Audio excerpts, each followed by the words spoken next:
On our earth, before writing was invented, before the printing press was invented, poetry flourished. That's why we know that poetry is like bread. It should be shared by all, by scholars and by peasants, by all our vast, incredible, extraordinary family of humanity. That was Pablo Neruda. I'm Bob Holman, and this is the Poetry is Bread podcast, where poetry challenges us, makes us think, and with imagination and courage and heart, changes the world. Troublante, the temple, nostalgia of the infinite. Come on, these are the titles of books by Janet Hamill, who had 11 at last count. Lost Ceilings. All right, that's the name of her band. The band took its name from her book of poems. These words evoke a world apart, mysterious and dark and other. Janet Hamill is a trance poet, and by that I mean that when she reads, she enters a trance-like state. Her voice careens up and otherworldly. She's in conversation with Rimbaud, Baudelaire, Jack Kerouac. Her poems then levitate you. Look at you, all covered in webs and kisses. She writes poems and stories. She's at work on a novel. She's a painter also, whose main subject is the cosmos. Not a bad place to start. And she's a Jersey girl who attended Glassboro State College, now Rowan University, with her dear friend and oftentimes collaborator, Patti Smith. In fact, it was Janet who suggested that Patti might want to read some of this Rimbaud character, and the two of them, completely in love with poetry, have been best friends ever since. Patti's played on her albums. Janet's got 2 albums, both with the upstate garage band previously named Lost Ceilings. Janet and Patti have collaborated on books, and Janet's poems make a perfect opening act for the Patti Smith Band. Janet and I go way back. She was a Poets Theater regular back when Poets Theater was a mainstay at the St. Mark's Poetry Project, with the final productions down at La Mama. Productions that included Taylor Mead as an actor, Susan Laurie Parks as a writer, etc., etc. I could go on, but let's stay, please, with Janet, whose formalism is indomitable. She'll bring you a sestina that'll set you back, and yet her content is almost antithetical. It's as if the constellations of the stars are being laid out in front of you. A map is hidden inside of every poem. A map that when you reach the end, you're back at the beginning. The treasure being something that you'll never lose. Let's listen to Janet Hamill.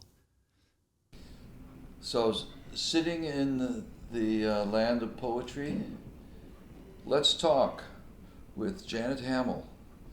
Bob Holman here, high atop Bowery Poetry Club, and across the street from our former old hangout, CBGB's. CBGB's. Yeah. You know, I always put the possessive onto it, but when you look it up on Wikipedia, They don't put the S? They don't put the S. It's just CBGB. Huh. Country Blues. Bluegrass. And other music for underground gourmands. Oh, yes. CBGB. Yes. Omfug. Yes, Omfug. Full title from Hilly. That's right, I forgot the Umfug. You know, I actually That used to read be in that on place. It was You on did? the. It was on the Awning. awning that now says John Yeah. Varvatos. I know. Where for $700 you can buy the previously priceless ripped blue jeans that you would never sell. I know. Pre-ripped now. For I wouldn't only... even wear them. When they got ripped, it was time for a new pair. Oh, really? Yeah. Because when they got ripped, that's when it was time for me to wear them. Ah. You know. No, I always had to have new ones. Yes. That was always a big thing, because you would wear them for a few years, so when you bought a new pair, it was a big deal. I could get a new pair of jeans. Do you remember the first time that Patty played at CBGB, or the first time you went? I don't know if I was there the very first time. I was probably there one of the very first times. I remember when she did start playing there. Yeah. And it was before the album and before Horses, and they were just trying out new material. And it was before CBGBs had really even caught on. But I used to go, as I used to go to all her shows, you know, and all the little different venues she played in whenever we were both in town at the same time. And she always put me on the guest list, so, you know. Yay. Yeah. I was just there to support her. Yeah. And then I was actually in the recording studio when they did Horses. What was that like? It was great. It was great. I wasn't working at the time, so they would start about, they did it at Electric Ladyland on 8th Street, and they would begin at night. So I wasn't working, and I was keeping the same crazy hours. I would show up about 9 o'clock, and they'd either be in the middle of recording something, or they had just stopped something, you know, and John Cale was the producer, and I remember loving his sense of humor, and he and I hit it off really well. But he and Patty sparred all the time. And Robert used to come too. 'Cause, you know, we were both there to support her. And I remember my best memory really is the one night Robert and I were there together. And he had liquid hash, which I had never had before. And Robert was so mischievous. He had such a mischievous streak. He loved to tease me. Always gently, teasing with love, you know. But he gave me the liquid hash, and then we took. It's quite cavernous once you get in there, Electric Ladyland. So we were wandering around these psychedelically painted hallways, and he waited until I was really high on liquid hash to tell me that one of our best friends from the old Pratt days had committed suicide. Oh my goodness. That was Robert.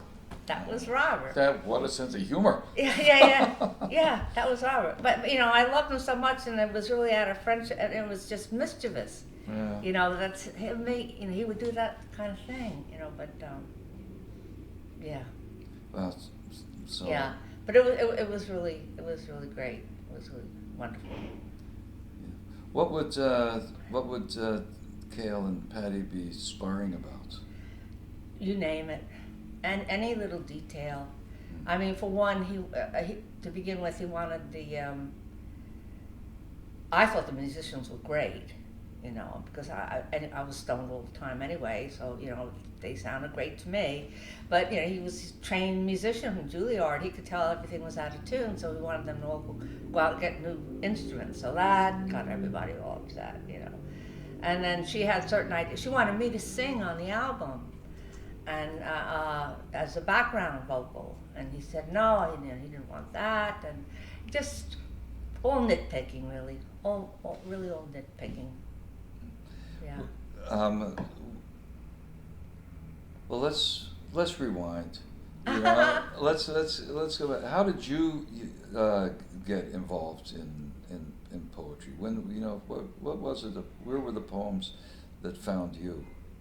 Well, it really goes back to high school, and I can remember the exact moment. Where were you? I was in my living room in suburban northern New Jersey, and my junior year of high school. What high school were you going to? New Milford High in New Milford, New Jersey. And my English teacher was just so glamorous, and I just adored her. I emulated her. I just wanted to be her. She really did look quite a bit like Greta Garbo. Oh. She had this kind of long, sweeping hair, you know, this long wave that she was constantly brushing back over her hair. Do you remember her name, Janet? Yes, Gloria Okolsky. And she had been a floor model on Fifth Avenue in the department stores on, Saks and Lord & Taylor, before she married and settled down and decided to teach English. But she was just so striking and so glamorous and a great teacher. And Miss Okolsky. Miss Okolsky. Mrs. Okolsky. Mrs. Okolsky. It sounds a little Polish, maybe. She was, yeah. And she was blonde. And I adored her so much. She was the head of the opera club. So I joined the opera club, even though I could have cared less about opera, just to be in her club. What kind of music did you like? I liked rock and roll, and I was just then starting to get into folk music, and I actually did love Frank Sinatra and Tony Bennett at the time, and classical music. But I hadn't crossed over into opera, and opera's never really quite caught on with me, other than something like Luciano Pavarotti. I adored that, him and the Three Tenors, all that. Anyway, junior year we had the British poetry, and the weekend assignment was to read Thomas Gray's Elegy Written in a Country Churchyard, which is early romantic, pre-romantic. And I remember sitting there on a Sunday afternoon, I believe it was early spring, maybe March, kind of a gray day, and I was just transfixed, as if the world just faded away. It was just me and that poem. The world came in to your a living stop. room. In my living room. In New Milford. In New Milford, yeah. And at that point, I knew poetry was going to somehow be a big part of my life. Were there any books in the living room? No. books in there. I grew up in cultural depravity. Yeah. No, and there's a record player? Record player was downstairs, and my father had redone the half of the cellar. Right. So we had, that's What was that, the den? What do they call that? Yeah, The I guess family so. room? It was like a 3-story little Cape Cod in a development, and he refinished the attic, because the attic wasn't finished when we moved in, and then he refinished the basement, and all the neighbors did the same thing. Half of the basement would be, like the family room. They all built bars, and we have this wallpaper with musical notes on it. Uh-huh. And that's where the record player was. Music was very big in the family, but not books. There were like a handful of little books that my father had held on to for some reason, and they were kept upstairs in my brother Bill's room. And to me, they were like these mysterious little objects. I didn't really quite understand what they were, why we even had them. The only books we really had were golden books.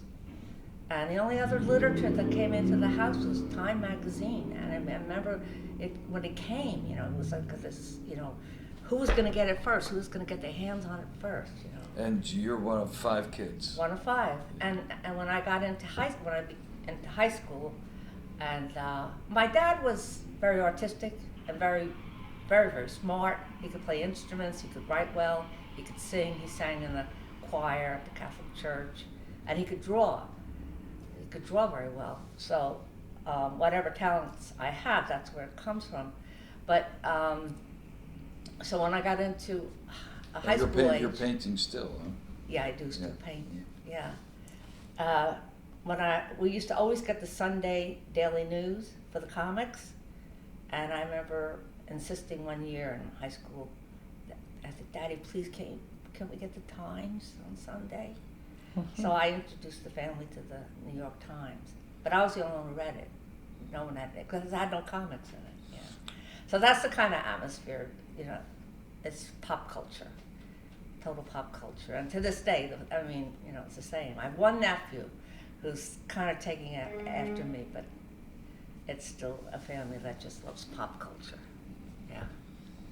So Miss Olkowski Yeah. was had you read Elegy Written in a Country Country Churchyard. Churchyard. And that was just a start. From there it was Blake and Coleridge and Wordsworth and Byron, Keats, and Shelley. And I was just spinning.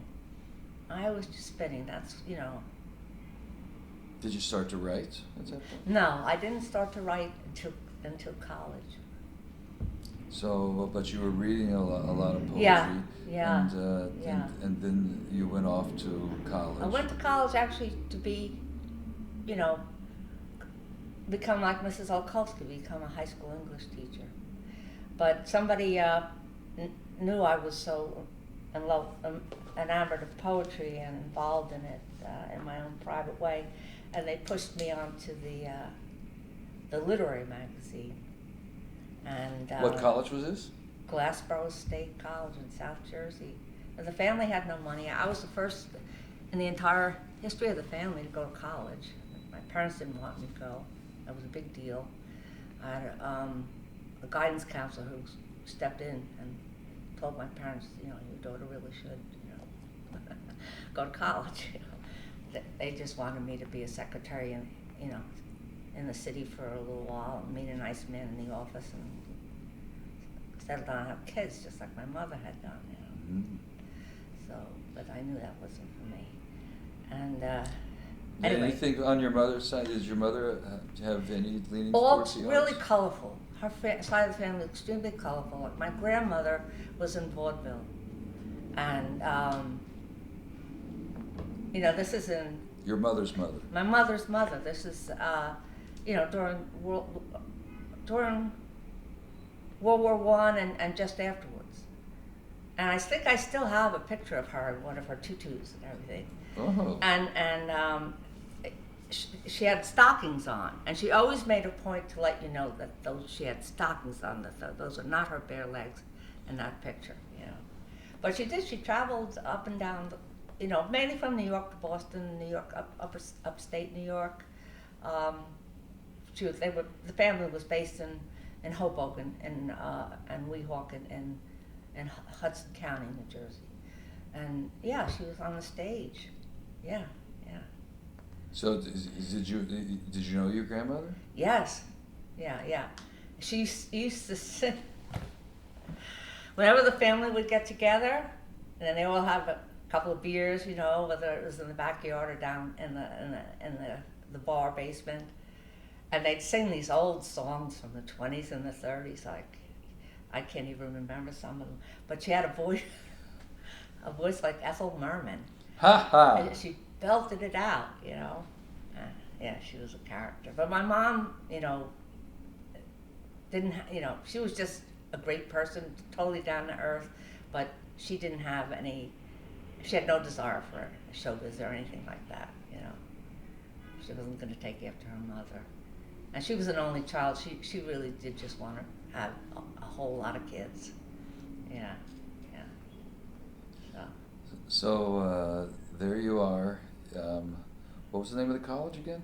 Glassboro State. Glassboro State. Glassboro State. It was a state school in New Jersey, and way down in South Jersey. Did you commute from home, or did you? No. I lived in the dorms. Most of the students were commuting students, and but joining the literary magazine was really fantastic. It really changed my life. That's when I started actually writing. That's when I met some wonderful people, one of them being Patty, but also some other people, Bill Hart, Paul McCoskey, Bob Schaaf, all really talented writers. I mean, I thought they were really all going to be great writers, all great poets. And I didn't think it was going to be me. Mm-hmm. And those early literary magazines, and I still have copies of them.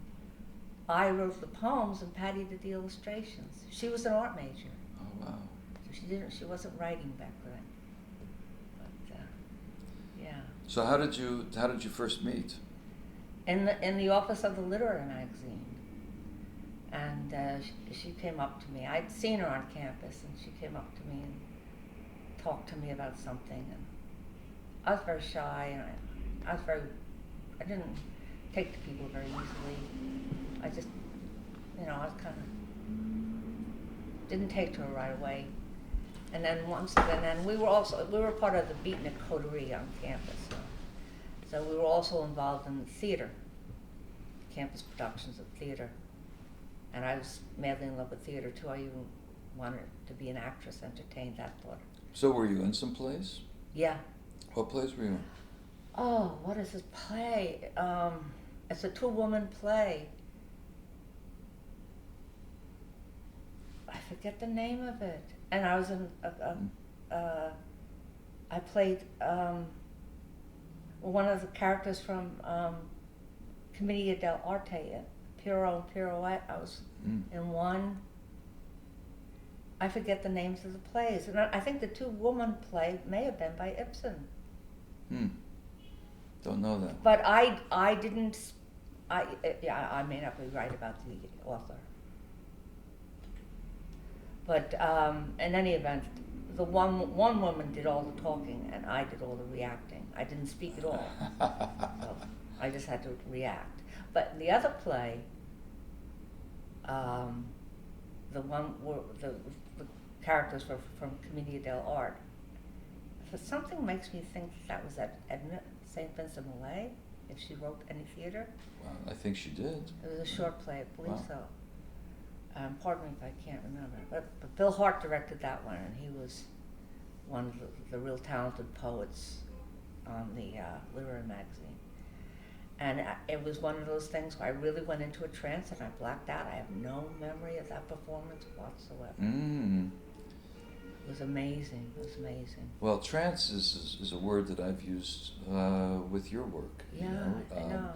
It's when I first heard you, your poems were so different from everybody else's in the scene downtown Manhattan in the 70s, 80s, because number one, you memorized your poems. Yeah. Number two, when you read them, you seemed to go into a trance yourself, which then induced a trance-like state in your listeners, brought us along with you. Was that when you were writing these poems in college? Were they the same kind of poems? No, they weren't nearly as good. My Yeah, sure. I was writing very short line poems. Who were your models then? Dylan Thomas was one of my first great loves, and my private library he takes up almost a shelf. Yeats, T.S. Eliot. They were my big faves. They were really the first big faves, other than the ones I mentioned in high school, the Romantics. When did Baudelaire and Rimbaud and those guys come in? They came in the city. Oh, it wasn't. Yeah. Okay. Yeah. I'd always thought that those were the poets that you got together with Patty over. No, well, yes, indeed. And going back to Patty, we really did bond one day backstage at the Glassboro Theater, and that was another hangout place, for the people who were involved in the beatnik coterie, people on the literary magazine. And did Patty work on the theater? Yeah, she worked in theater too. She acted. She acted. Right. She was in a production of Phaedra. She played Phaedra, and she was in The Boyfriend. Doing some kind of crazy tap dancing thing. Oh my goodness. Singing and tap dancing, yeah. But anyway, she it was dark and it was just the two of us, and it was just floppy old used sofas back there, and she just confided in me this very, very personal thing she was going through at the time. And it's a relationship or family? Yes, it was a relationship thing. And no one had ever confided something like that in me, and I was I'm just a real listener, and that was it. That kind of solidified us. Yeah. Wow. Yeah. And so after college then. After college, Patty came first. I stayed on to graduate. She came up first to go to the city. And she had friends from South Jersey who were at Pratt. Excuse me. So she gravitated to Pratt because we didn't know anyone in the city at all other than these people at Pratt. And then when I graduated, it was just a couple months later, she said, come on, why don't you come move to the city? So by then she had, that summer, it was the summer of '67, she had met Robert and was already living with Robert. And I got my own place on Clinton Avenue. I don't know what the neighborhood is called, what Pratt is. Well, it's pretty much called Pratt. Yeah, I guess so. I don't. It probably has a real all these neighborhood well, there's names. Clinton Hill, you know. Is it? So but we didn't call it anything then. Yeah. And and I had an apartment, like a studio apartment, just a few blocks away, and I saw them just about every single day. And then Patty, I was working with Scribner's. Patty got a job at Scribner's, and what were you doing there? a book clerk. I was in heaven. I was in New York working in, I used to go there from Jersey. I used to go to Scribner's just to be there, The publishing house was on top. Right. And it still was back then. And, that So Maxwell where was the bookstore? Perkins. Where was Scribner's? Scribner's was at 48th and 5th. Mm-hmm. It's no longer there. But it was beautiful. It had a mezzanine. It's just beautifully designed. And I worked upstairs in the poetry section, poetry, philosophy, and it looked out over Fifth Avenue. It was perfect. It was great. And, back then, the ideal was if you could make in a week what your rent was, you were fine. You were doing just fine financially. And that was the case. I made $75 a week. My rent was $75 a month. Those were the days. The rest was spent on books. Right, and those were the days when Frank O'Hara was just down the street from you, leaving the Museum of Modern Art to type up his poems on the Olivetti typewriters, set up his displays in front of the Olivetti building. Yeah, all that, lots of poetry in all the that air. mythology. I remember one time Patty and I walked from Second Avenue from the United Nations all the way down to, where St. Mark's is, down to the Lower East Side to 8th Street, in honor of Frank O'Hara, in honor of his poem, Second Avenue. Wow. Yeah. It's funny, when you started to talk about that bookstore, your voice moved into that range that I remember from those poems that were so special. It's funny, when I was, back at the New Eureka, I felt called upon to divide the poetry world up into my own taxonomy, and you and Wanda Coleman were the trance poets, because both of you had the poems so instilled in the physicality of your bodies that when it came out, it just felt like you were there, we were moved into this trance place. Of course, your aesthetics totally different, but that place you got the audience to was unlike anything else. Well, Still, do you have one of those poems that you could yeah, I do. give? I do. Yes. This is called L'amour extraordinaire, and Poe being one of my favorite American poets. This is about his death. And mind you, I wrote this before I discovered Mallarmé and knew that Mallarmé had written La Tombe de Edgar Allan Poe. Oh, yeah. Yeah. So it's Poe exploded into 1,000 pieces, the abominable atrocities of his mind, scattered and swallowed by vengeful birds, the angel hooked, the falcon hooded, his bones, rocking the quiet of small coasts, towns in a whirlpool, the rocks of ages split. To dig down and reverse the velocity, chemical spin in a centrifuge, call, stop, and the lid is hurled into space. Bone china, luminescence, smooth white skin of an innocent, embalmed and rested peace. The crows fly out of his skull.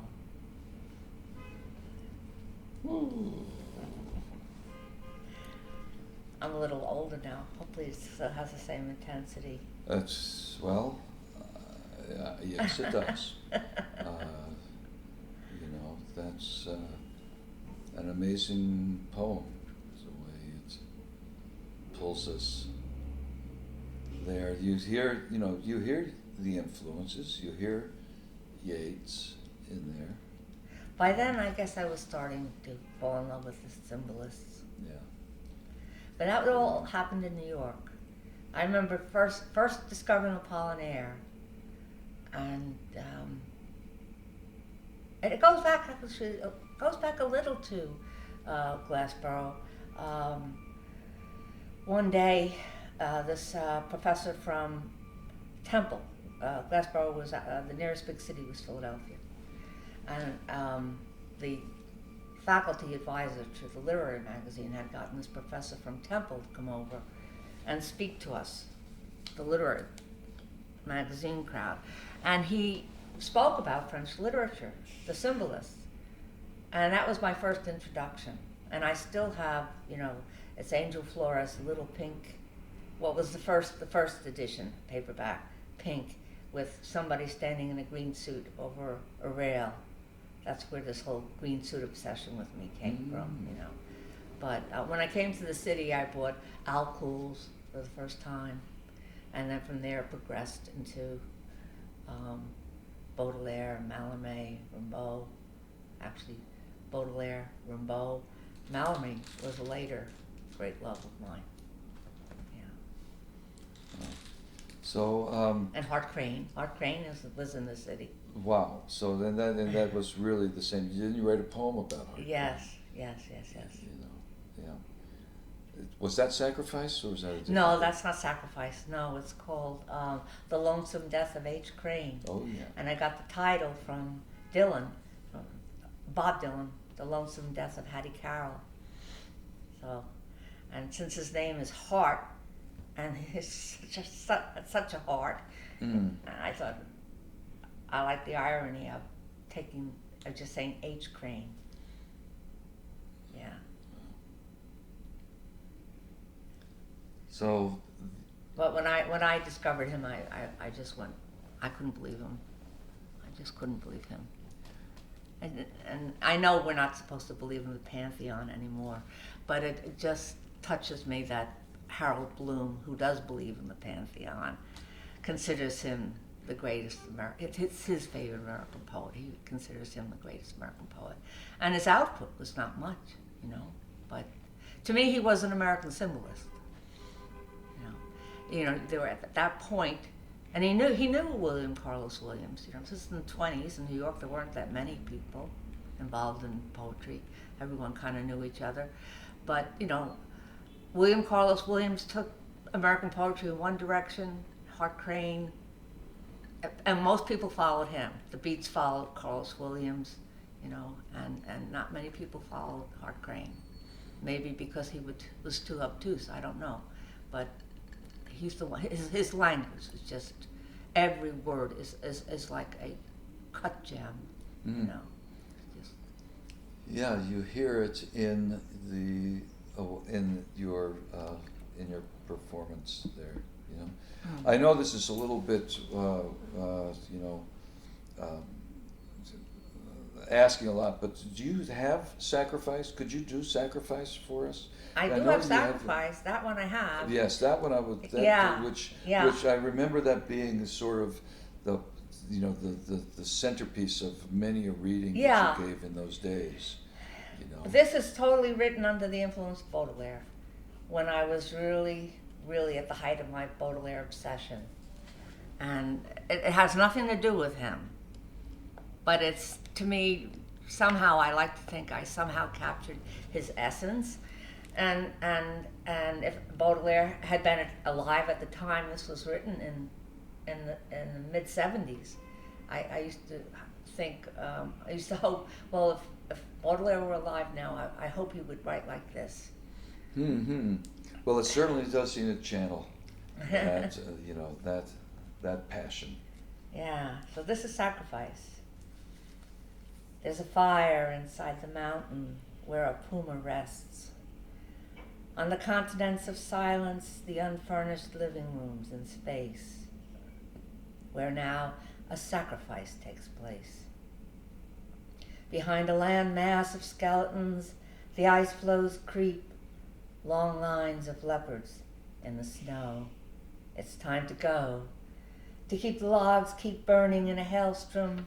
The ghost of a bat in the night stills, the windowsills are dirty, and hope trembles on the legs of a dying, praying mantis. Solstice, leave me now like this with the sun bleeding, holding Spanish hearts in my hands, the soft white neck of a Spanish throat, the face thrown back in resignation, the eyes pleading, close me now like this forever, shut the light, release the seas, the endless ocean voyages of melancholy. Ions flare in the fire, the bookshelves rise like a tower of the arcane world.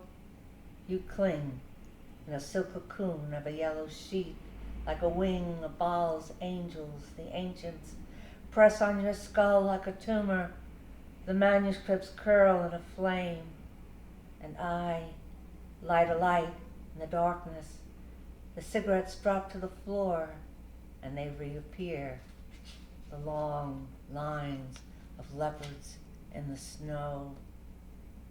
You have to go into a courtyard, into an unfurnished living room space to make your grace, beneath the jaws of a generous lion, teeth capped down to the bone, a layer of platinum, morphine, erotic waves of criminal water. With a bite to the jugular, you break on through, releasing the final vials of congenital poison, pints of blood, and millenniums of endless ocean voyages.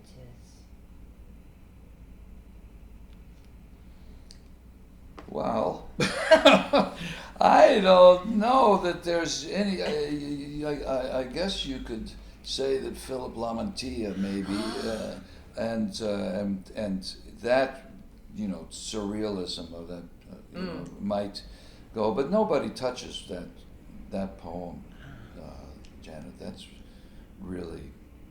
So what was the, what was the situation that brought that poem? Oh, you love it. Because you knew him. Remember, it was an old boyfriend, Roberto, my Argentine love. Yes. And we were forever breaking up and getting back together and breaking up and getting back together. And at one point, I just wanted him out of my life. So Sacrifice it's like a poem. I'm sacrificing him.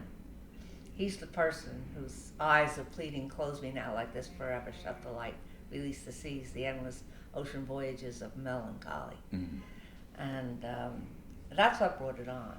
But it was, American Prayer had come out with Jim Morrison reading, and that's Break On Through is the Doors. The Voyages and all that is probably Baudelaire and Hart Crane combined. And, don't know where it came from, all of it. But. About how old were you when you wrote that one? Oh man, probably about 30. Yeah. Yeah. And you were living in Manhattan at that Yeah, point? I was living on Van Dam Street. Okay. I had just moved into Van Dam Street, right. And I remember I found out later from another boyfriend that and I lived on the ground floor facing the street. And he used to, I didn't know this, he would walk by and look in the window and watch me writing that poem. Oh, And I had an old electric, you know, and I would just bang it out, and next morning read it and, you know, make the corrections, and then the next night, go at it again. Yeah. So at this point, you know, Patty was already involved with St. Mark's, yeah. She's already involved with Sam Shepard. Oh yeah. Oh, that's already. Well, that's like already history. happened. Yeah, she did Cowboy Mouth, so her acting that she was doing at Glassboro continued. Yeah. Into that time there. So that's history. You never followed her into those worlds, those scenes. No. But you kept your friendship with her. Yes, that's true.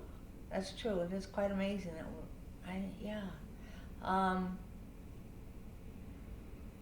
well, no, I never wanted to be more than a poet.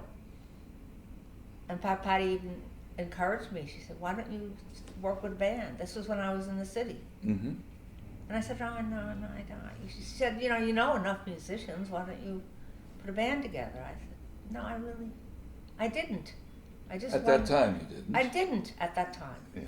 I just wanted to be the best poet I could possibly be, and I had already decided it wasn't going to be an actress. You know, when I first came to the city, it's funny. Patty took a class. We both went to the New School. We both took courses together at the New School. Patty studied with Bill Berkson, and I took a class. I don't even remember the instructor's name, but it was on theater and acting and directing, because I still had dreams of perhaps being the next Geraldine Page. You know. Right, and also then that's Federico Fellini too. Oh as I yes, recall. yes, whom I've written about. Yeah. Yeah, I just think he's just one of the greatest geniuses ever. I wanted to be a filmmaker, but I just knew I just did not quite have the personality for that. I could never be another Federico. Yeah. So, and Patty was studying with Berkson and writing their poems. Yeah. Were you trying to get your poems published? No, I didn't get serious about it until, let's see. I went off and did my travels. I was writing, but I was very shy about it. I had such high regard for the poets that I admire. I couldn't see myself be considered the same kind of animal, you know. I in that class, I just couldn't see it. I couldn't call myself a poet until I was well into my 30s, and that's because people started calling me a poet, and I figured, oh well, I guess I am one. Everybody seems to think so, but I was that in awe of people like Hart Crane and Baudelaire.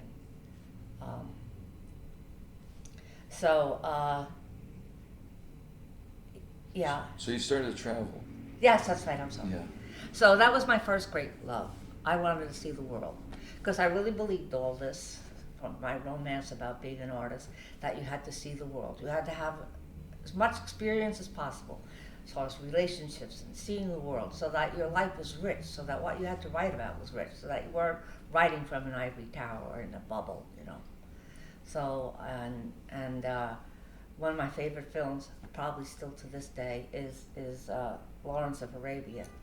Even though, I mean, because it's just all desolation and Peter O'Toole and all those brilliant white roads and everything, and the desert, and I just love the aesthetic of Arab art, Moorish art, and so that was my first destination, was Morocco in Africa, and I did eventually want to get down to the Serengeti Plains to see the animals in their natural habitat, which did happen all on that journey. It was quite a involved journey. And how long was that journey? Who did you travel with? How I did that traveled come with about? a boyfriend, who's now quite known as a photographer, Neil Winokur, and he's married to a quite well-known curator you probably know at the Modern, Anne Umlin. Yeah, sure. Yeah. Yeah. So Neil and I made that journey together. We were gone about a year, but you could. We were young. You could just sleep on the ground under the stars half the times, you know. and we pretty much made it on what we had saved, and then we got stranded in Nairobi, and Neil at the time was working for the Strand, and Fred Bass was quite a generous man, and he wired Fred Bass, and Fred sent him money, and to get us out of Africa. And then Neil went back to, when we got back, Neil went back to working at the Strand and eventually paid him off. So were you And writing? those things could happen then. Yes. Yes. And then when I came back, I got serious about writing. Then I decided, okay, settle down in New York, and get serious about this. And Patty set up my first reading. It was at a loft in Chelsea, and I read with Annie Powell and who was the woman who was Jackson Pollock's lover, and she was in the car crash with him that killed Jackson Pollock. I can't think of her name right now. Well, Sam is going to Google that for you right now. Oh, okay. Because it was the three of us. Annie Powell was she went on to become a Ruth Klickman. Thank you, Ruth Klickman. So it was my first reading, and I always felt from the beginning that the poems should be memorized, so that you could deliver them like a song, so that you would be interpreting it. Where'd you get that idea? It was original, I think. I don't think I'd ever seen any I guess the guys before books were well, doing it. no, it must be from Dylan Thomas. Well, he didn't memorize his stuff. No, but he was, I don't think he did, but he was just such a brilliant reader. Did you ever hear him read? Not in person, no, but I was a big fan of recordings, to this day. Don't think your grandmother had anything to do with it. No, I don't think Nana had anything to do with that, no. She was all vaudeville, Yeah. She would like me to be in musicals on Broadway, if anything. So, no, I guess it had to do with that, I think it was probably Dylan Thomas's influence. Mm. I'd seen films of him, and I had recordings of him, and I just thought by memorizing it, it would be like memorizing a song, and then you could interpret it like Billie Holiday or something. Right. You're interpreting the words, So that's where that all came from. And I remember to prepare for that first reading, I'm talking so much about Patty, but she does play a big part in my life, especially when I was young.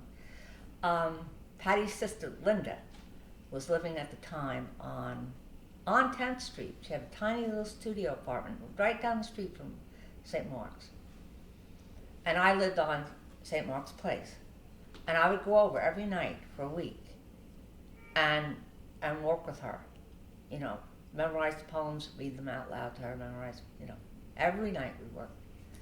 And then I read that night in the loft, and everything was memorized. And I remember Rene Ricard was there, because Patty was friends with Rene.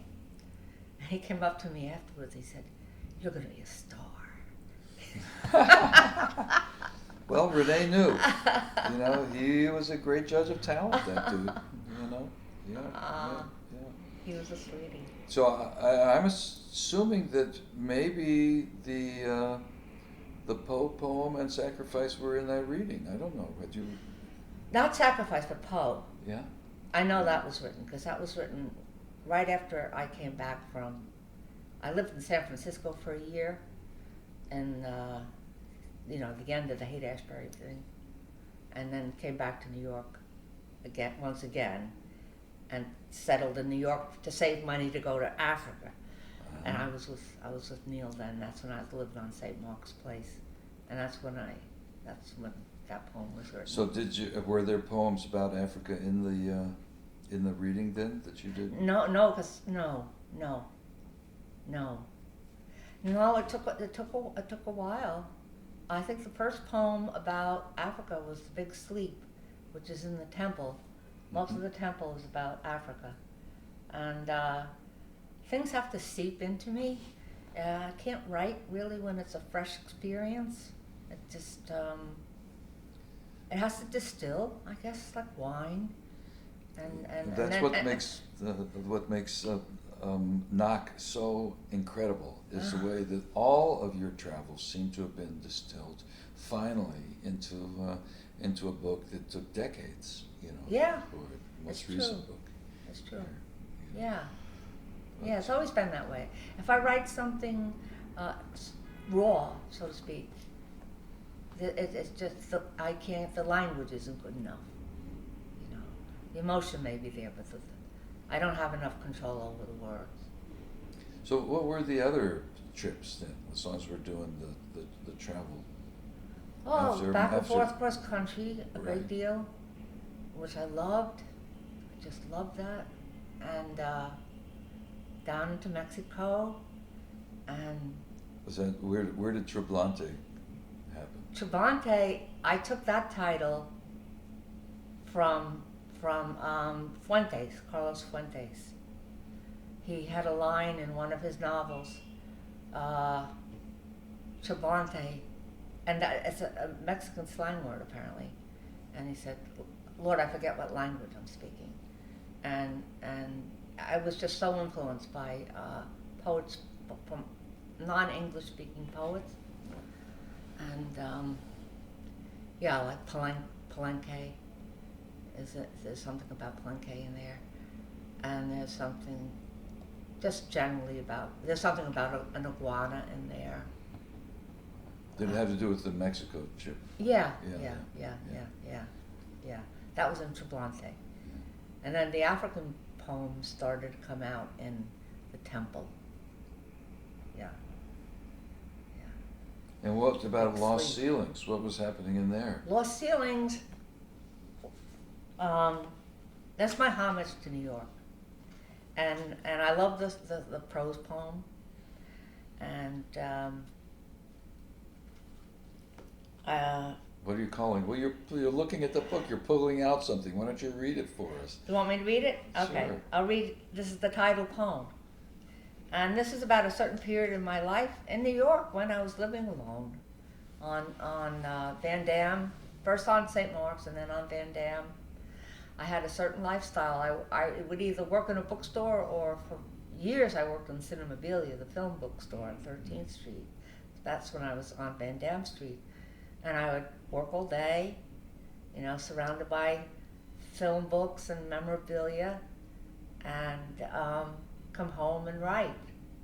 And I was up by myself then, and that would, you know, I could do that, just come home and write. I didn't have any other responsibilities. So this is Lost Ceilings. It's about writing, really. Okay. Mirror, mirror on the floor, how the sharp silver slivers reflect the truest likeness of the soul, splintered insignificant pieces on the edge of this world, a little haunted tonight. The four white walls of the Hermitage surround a polar diorama, a landscape of ice interrupted by a pocket of desk lamp light.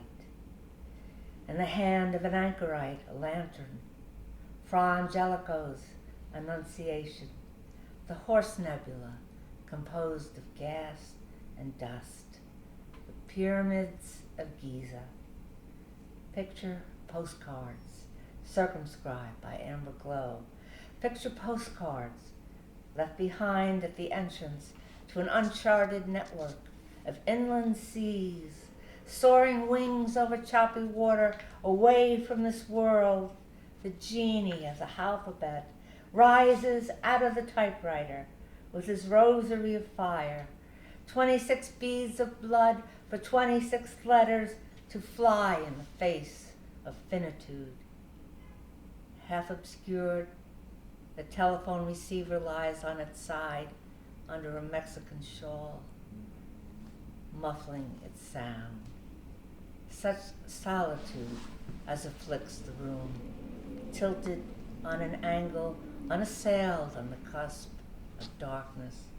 The bookshelves in tall, thin clouds are a heavenly trove of torches, burning pages past in spirals, labyrinths, leading the way to a desert birthplace, far, far away from this world, in the midst of an ocean of sand, the genie of the alphabet rises out of the typewriter with his horn of plenty, serenading the lost ceiling of stars. What a trip. That's how it felt when writing was really going well, you know? I mean, when it's really going well, it's just, it can be sublime. You know, it's hallucinogenic. We get you sitting there at the typewriter. The genie of The alphabet. the alphabet. Yeah. 26 beads. 26 letters to fly in the face of finitude. And 26 beads. Yeah. Comes for 26 beads. A rosary, with his rosary of fire. 26 beads of blood for 26. Blood, that was it. 26 Yeah, beads yeah. of blood. Yeah. So it's about the holiness of the alphabet and the blood and sweat of writing, really. Yeah. Yeah. But again, you go to Africa, and you go to Mexico, sitting at that typewriter with the postcards of the past. Yes, those were all my postcards. It's all real, Yeah. and yet it's totally Yeah. psychedelic, hallucinogenic. Well, I think that's intentional. I want to be able to take people away. I mean, I consider myself an escape artist. I'm not particularly comfortable in the real world. I don't think I ever have been. And I want my art to take people away, take them away from the mundane day to day, you know, and get a touch of another world, a beyond, you know, whatever it may be to you. You know, I do believe there is something beyond this realm. I don't know what it is. I've spent my life trying to think about it, you know. That's still the great existential question. What is there when you don't believe in conventional religion, you know? So, but there is definitely something. I definitely believe in spirit. And I try to, with my words, put people in touch with that somehow. Yeah. Hence, lost ceilings. Yeah. The roof is blown off. Yeah, and I want it to be. I used to write a lot on drugs. Am I allowed to say that? Nothing more than grass, but or hash. But I wanted the poems to have that same druggy feeling, so that they made you feel stoned, you know, and taken away, just like a drug makes you feel that you're escaping the you know. And some of these poems ended up being recorded with Yeah. your band, which was called Lost Ceilings, originally Moving Star. Moving Star. They chose that name after a poem of mine, Moving Star. But How did it happen that you hooked up with Moving Star?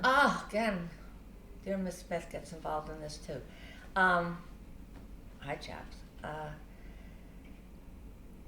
Patty had been married and living in Detroit for a while, and she really wanted to reignite her career.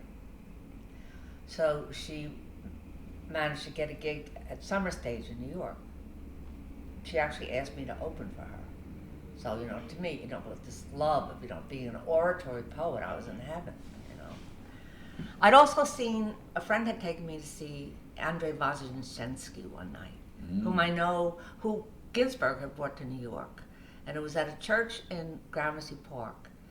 And he's expounding like crazy. He's got everything memorized. I thought, that's what I want to do. That's what I want to do. So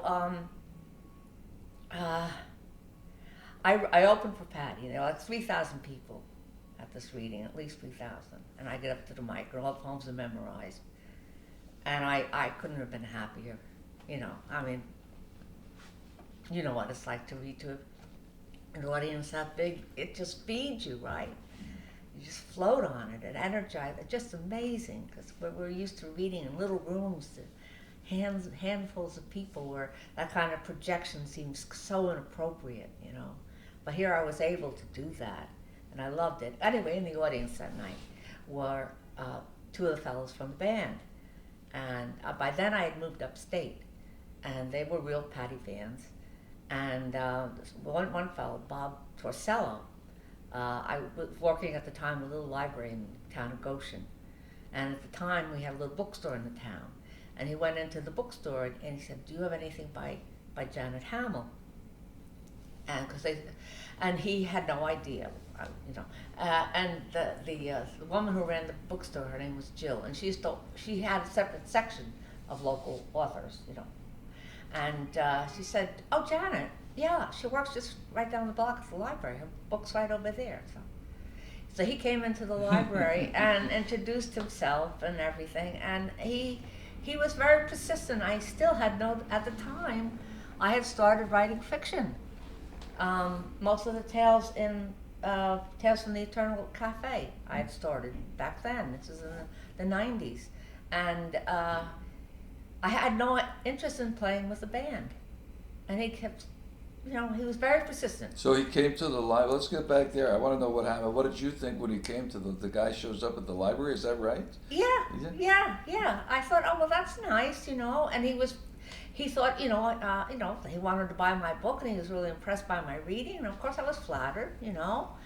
And he really wanted to be friends, and he also, you know, wanted me to perform. He had a band, and he wanted me to perform with the band, but I was very reluctant.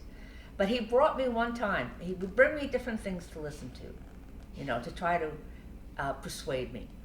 And he brought me John Trudell, whom I fell in love with. Just one of the greats. Yeah. May he rest in peace. Yes, indeed. Oh, I just got chills.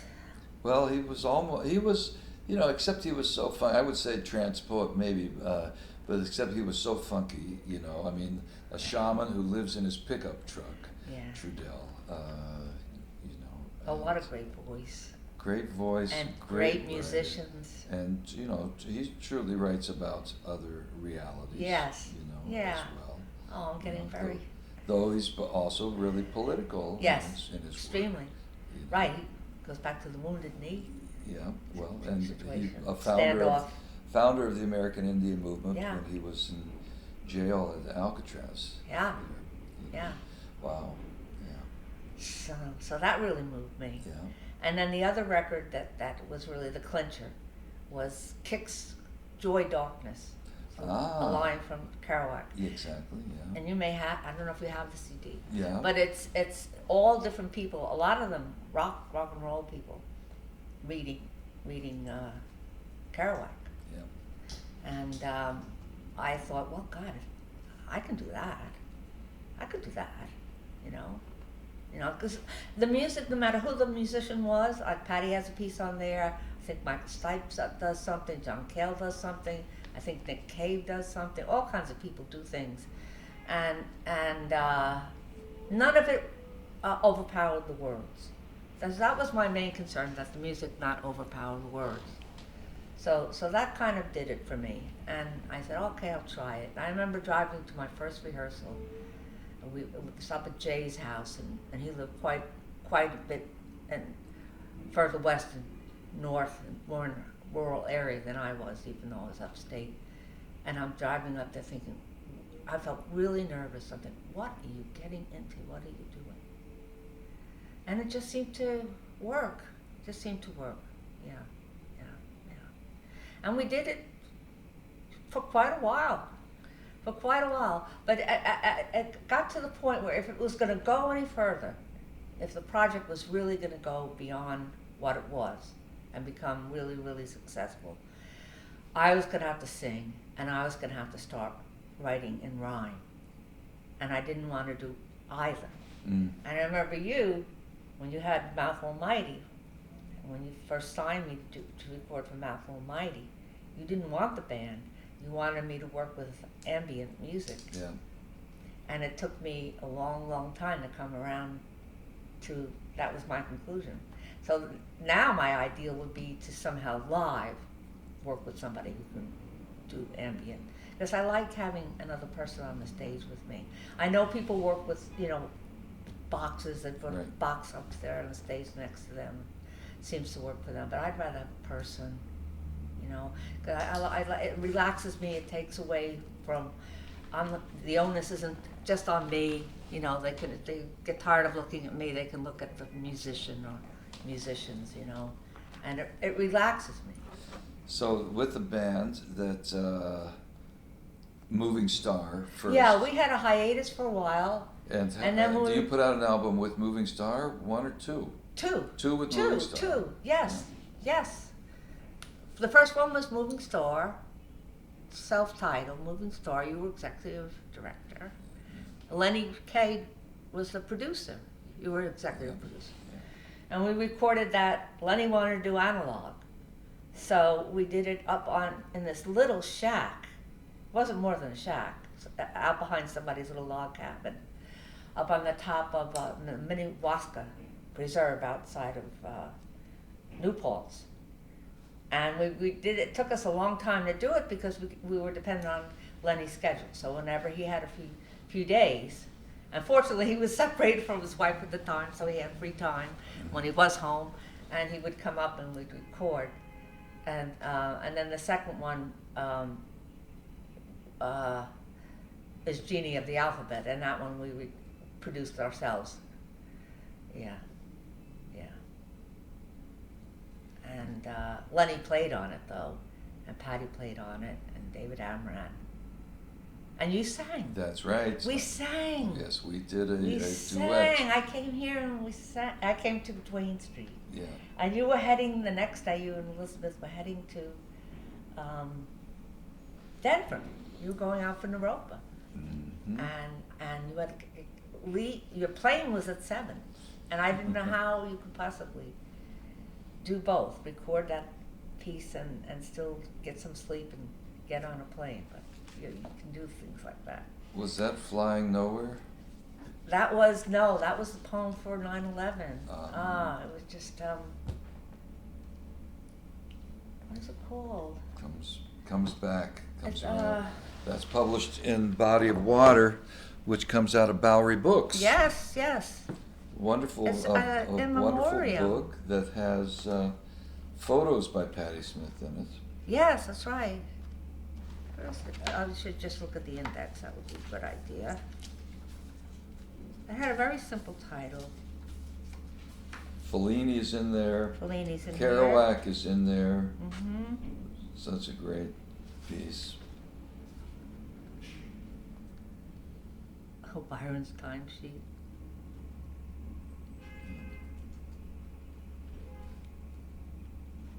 What could be a sacrifice? I thought for sure it was in here. Well, to be continued. Requiem, It is here, huh? What page is it? 41. So let's read it. Okay.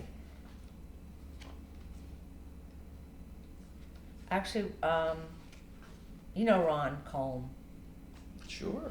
Ron was putting together an anthology of poems about 9/11. He asked me if I had one. I said I have one, but it's sad. It's not political, and I don't know if you'll care for it. He said, no, that's perfect. Everything else everyone's sending me is political poems. I don't want a political poem. So it's Should I read it for you? Well, I'm going to read it with you. Oh, I want terrific. to replicate what we did in the studio that day. Oh, wow. You ready? You have such a beautiful voice. Okay. Oh, sorry. And we repeated things. That's right. So that was the deal. You'll start, and then sometimes we trade back and forth. Maybe you'll just read the, let me see. Well, let's just take it from the top. I'll read the long lines for sure, and then maybe we can read the short lines together. I'm going to follow you. Okay. That's what we did. You can do that. Yeah, Yeah, I you can can just follow improvise. you. Okay. Yeah. All right. The precious skyline of glass and steel remains. Precious skyline remains. Of all that's left. All that's lost and Flowing into the sea. Flowing at the end of the island, where the rivers meet.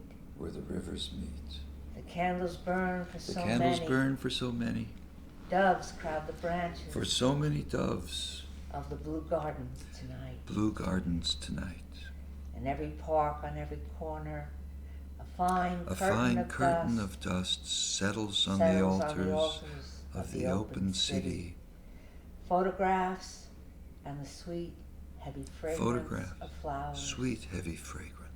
The candles burn for so many. Burn for so many. Doves crowd the branches of the blue garden tonight. So many wings so rising. Many wings rising. So many lives ended. So many lives ended. In the collapse of the towers. A common prayer. Scribbled on scraps of paper. Scraps. Blows. City streets. The candles burn for so many. Burn for so many. Doves crowd the branches. Many doves crowd the branches. Tonight. Beneath the bridges. The rivers flow. Sorrow into the sea. Of all that's passing. Innocence and ashes. The precious skyline. Glass and steel remains.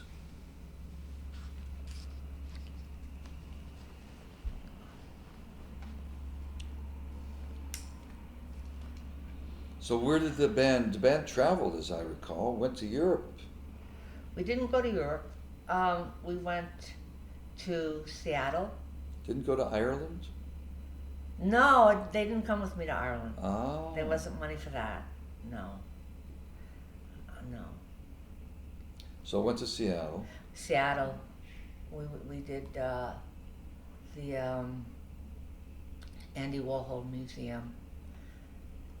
We did this place called the Bowery Poetry Club. I don't know, you know them? Is that where Patty was playing clarinet with you guys? Yeah. That was quite a gig. She played clarinet on both CDs. Yeah. Because she has such pride in her clarinet playing. And it takes a certain acquired taste, I think. No, I think she's wonderful. She This meshed perfectly with the I- wildness of the classic so too. garage band. Yes, I know. Of Lost Scenes. I know that you always call them that. Yeah. Yeah, that was a great night. That was a really great night. That was for the first. I forget whether that was the first or second CD, but we had a great party. We had a really great party, and Patty and Lenny played. Yeah, wonderful. You know, I was so thrilled when Knock came out, your most recent book, because in a way it seemed to encapsulate all of your travels, all, you know, your poetries. You know, you put it all into a classic poetic form, but seemed to rebirth it in a way that was completely your own. It seemed like a Knock form to me. The Knock form. The Knock form. Maybe they'll call it that. You know. Yeah. But that was I had never wanted to write in form, and never wanted to do rhyme. I was just always, aside from interior rhyme and little alliteration here and there. But when I went back for my MFA, and with the idea of teaching, and I really had to brush up. If I was going to teach English poetry, I had to brush up on my form, because I hated it as an undergrad.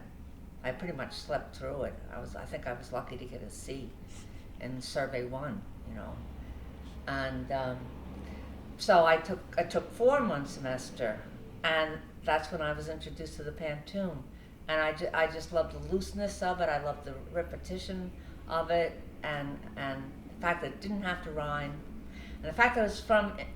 I'm sure the fact that it's from Indonesia has something to do with it, and the fact that I'm drawn to it, and it has this. To me, the reason why it originated there, and was eventually imported to Europe, is because it's an island nation. I just surrounded by water, and so you get this feeling of the repetition of the waves coming in, flowing out, coming in again, flowing out, you know. And then, lapping. yeah. Oh. And yeah. And then The sea goes out, and then it's left in the sand. Yeah. And the imprint is what you translate Yeah. into the pentum. Oh, yeah. And then because of the way the repetition works, it just produces really unusual juxtapositions. So then you get this realism. It totally sort of seems to Yeah. follow you into Yeah. the trance, you know. Yeah. The poem almost writes itself, and I just really loved it. You know, some are strictly about my travels. Some are about poets that I discovered and fell in love with. Like there are a couple of the Mexican poems that are about Mexican poets, and one is about this poet Javier Villarrutia, whom I discovered just a few years ago. He wrote in the 20s and the 30s, mainly the 30s, I guess, the 30s and 40s, very much an aesthete, you know, and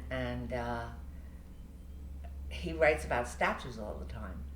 And when I was thinking of him, I was thinking, he must love Cocteau. It just reminded me of Cocteau. His poetry reminded me of Cocteau. Mm. And then I read later an interview with him at Octavio Paz, who visited him in his studio. And his studio was all decorated, all black velvet drapes and statues to look like, intentionally, like a Cocteau set, you know. And he said, this is the only way I can live in Mexico, is if I have this refuge. You know? Mm. You know, and then there's one about reading savage detectives, you know, Bolaño. Who, And then there's one about that. the poets are the savage detectives. That's Yeah, what he tells us. I know. Yeah. It's so great. And then there's one about that there's a just great moment in Mexico City when Leonora Carrington and Remedios Varga and Varos and of course the one I can't remember is the most famous of all, the one married to Diego Rivera. Frida Kahlo. Frida Kahlo. They were all in Mexico City at the same time, Yeah. and they were all painting and writing, you know. So And they all wind up in your poem, which you get to talk about. Some of them I know you're going to read for us. You better get those ready for us, what you're going to read. I thought for sure I'd read about going to CBGB's in the old days. Oh since my we're- goodness, 'cause we're it's right right across the street. You know, trick to the door. I love the idea of putting these. I mean, the book is such a perfect form in itself. The book is a pantoum, the way the poems divvy up into their places and into their peoples, and of course these doors that you've got to knock on to get through. Well, I was so fortunate with that. Yeah, Mary Ann, whom you met at that the concert with Adele and Esther, Yeah. and they're from Yemen. These are all doors from Yemen. She had been to Yemen and you had been to Yemen. Yes. When one could still travel there, and I remember you two hitting it off on that and chatting about that.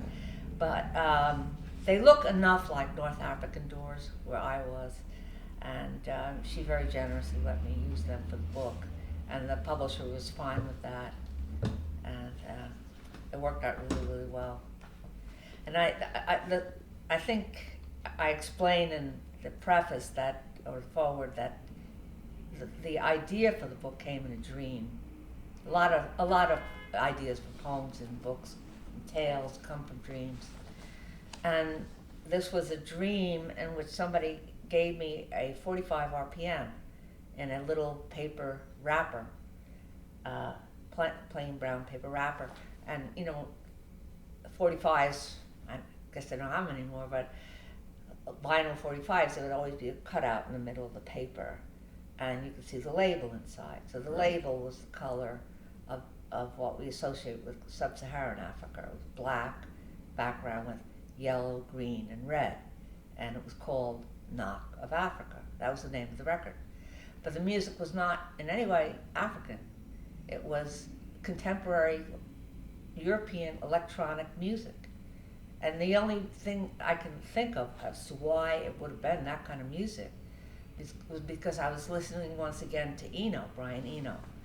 I love Brian Eno's music, especially his purely electronic music, like music for airports, things like that.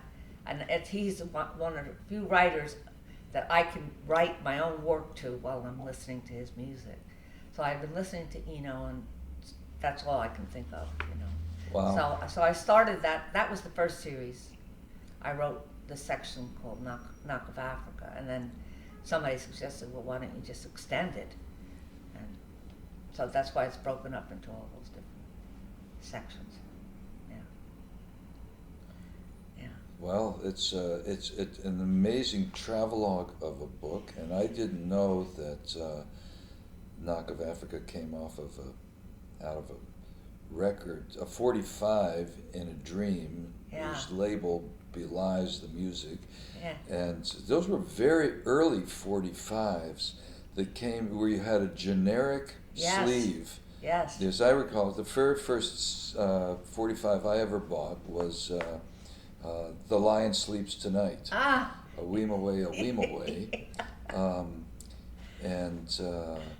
So gosh, that would be mid-50s. But in those, so Yeah.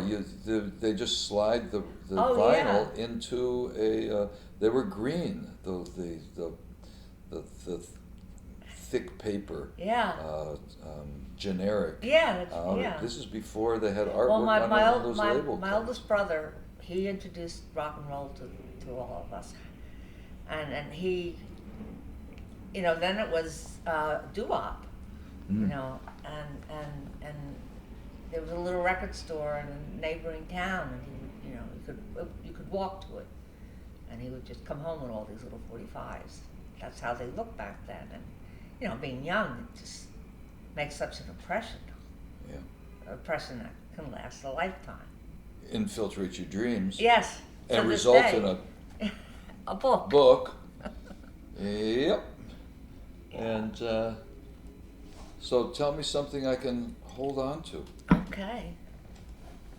I'll read this to you. In memory of what used to be. Across the street, Indeed. CBGB. We're looking right out over it here. Okay. Tell me something I can hold on to. Something to fill empty space. A star name. Sold as white wine and tasted like piss. Say something over this bad excuse. CBGB spelled cut glass in 4 letters.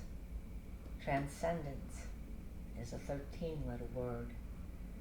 I used to go to see my friends break guitar strings and rip jeans and t-shirts. Sold as white wine, it tasted like piss. Say something over this bad excuse. Most bands were unaware of REM's sleep. All they knew were needles and Heineken. I used to go to see my friends break guitar strings and rip jeans and t-shirts. Patty's Horses and television's Marquee Moon were in love with French symbolism. Most bands were unaware of REM's sleep. All they knew were needles and Heineken. I stayed until they started lobbing bottles at the audience. What was the point? Patty's Horses and television's Marquee Moon were in love with French symbolism. Someone caught a tear in my eye and walked me home to Bleecker and Elizabeth. I stayed until they started lobbing bottles at the audience. What was the point? The music was grounded in 3 chords, a Bowery flooded gutters and graffiti. Someone caught a tear in my eye and walked me home to Bleecker and Elizabeth. Tell me something I can hold on to, something to fill empty space, a star name. Well, That was my experience. Sometimes it was wonderful, but sometimes it was just pretty grimy. And sometimes the bands were really bad. And they did start, I remember the Contortions You know, it was Wow. Adele's band. Yeah. He would throw bottles of beer into the audience. I said, this is madness. Why are they doing this, you know? Why do this to this audience that's here to support you, you know? So by then Patty had moved on to other things, and I didn't go much anymore. Yeah.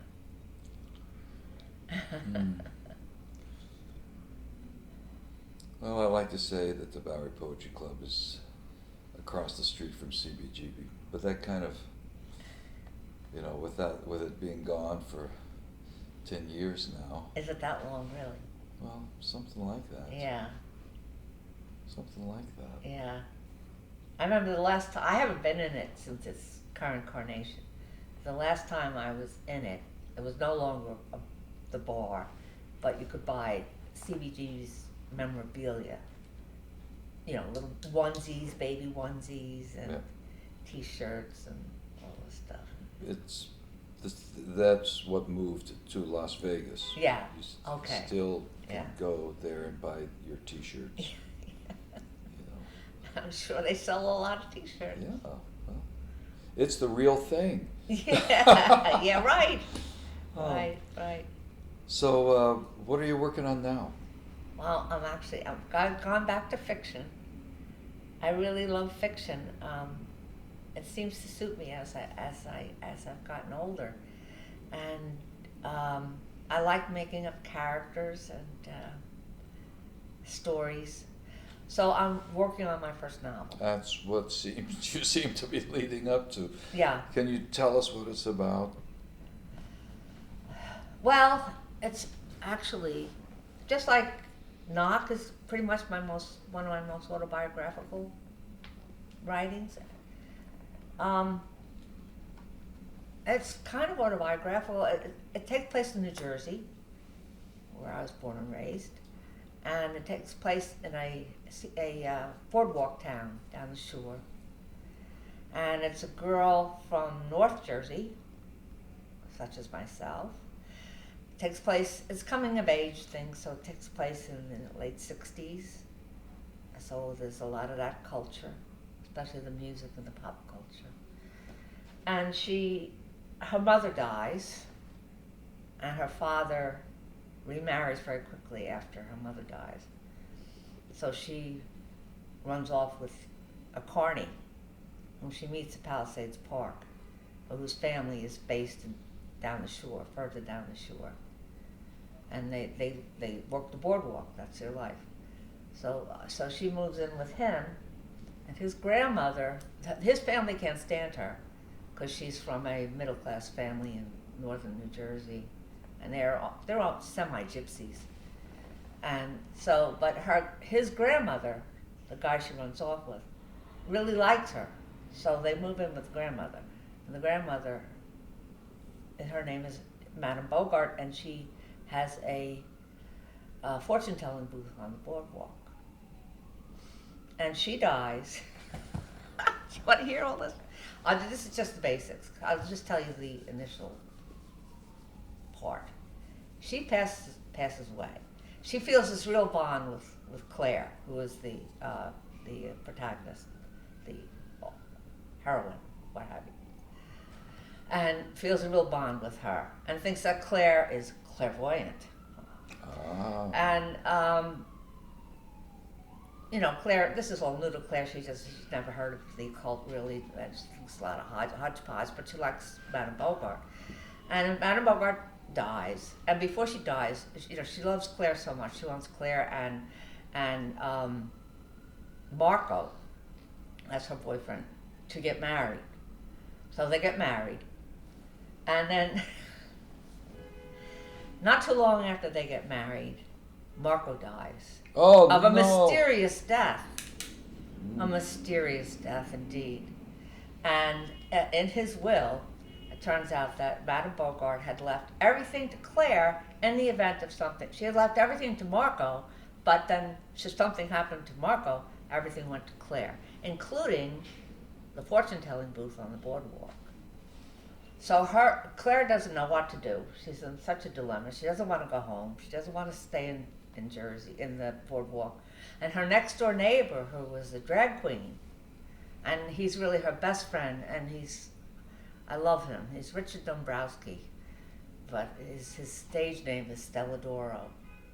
And he talks her into it. He said, "Oh, come on, give it a try. It's good money, because Claire does have a very vivid dream life, and so does Richard, and they share their dreams, and he thinks she'll be good for it. So that's how it starts out. So she does inherit the boardwalk booth. Wow. Yeah. Sounds like an incredible Solves character. the crime of Marco's death. Wow. It sounds like there could be some elements of surrealist. Well, yes. Flow Well, yes. through Well, this. Madame Bogart. I'm giving away so much. I hope I'm not jinxing it. Hemingway. Well, let's stop talking about it then. All right. Okay. Because No. there is a big surreal element. We'll just to leave it. that there. Okay. Unless there's a title that you could throw out, Well, the working title is Madame Bogart, Madame Bogart it is. and it's been something I've been working on since Yep. I've conceived this character. I've heard this character before. I conceived of her in the 70s. Yeah. I remember driving down to go camping in the Florida Keys, and we drove through the night, and it was Neil and I and another couple, and Steve was the husband of the other couple, and I was in the passenger seat and Steve was driving, and we're going through Georgia in the middle of the night, and there's this great big illuminated, neon illuminated hand, and it was Madame Bogart fortune telling, and I just thought it was the coolest thing, just so cool. What a name for a fortune teller, good old Humphrey and all that. So I started creating this character, and she just never seemed. I've written poems about her. Yep, that's what I recall. But she never really seemed suitable for that medium, and it was not until I really became comfortable with fiction that I really felt that was where she belonged. So. Well, I can't wait to, for Madame Bogart to be among the living. So I can't wait either. breathe her as you can. Yeah. Your breath, the way that it is, your breath is a voice in your poems, and it's when Ginsberg would talk about the breath in Whitman and Anne Waldman talking about the breath as the line, Yes. dividing the line, but your breath is truly a character in your poems. Thank you, Bob. Yeah. Thank you. Well, thank you for dropping by here. Hey. I guess Let's Talk can now move into the past tense. We talked. We did talk. We had talked on and on. Yes, Yeah. as we have many times, and always feel quite comfortable doing. So, until the next time. Indeed. Maybe with Madame Bogart. That'll be, Yeah. that's a date. Yeah, Okay. that would be something. All right. That would be something. Okay. Thank you. Thank you, and thank you, dear listeners, for being with us.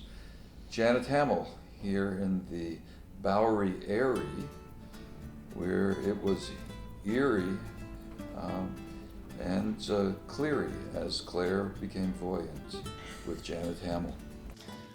I'm Bob Holman, and thank you for listening to Poetry is Bread.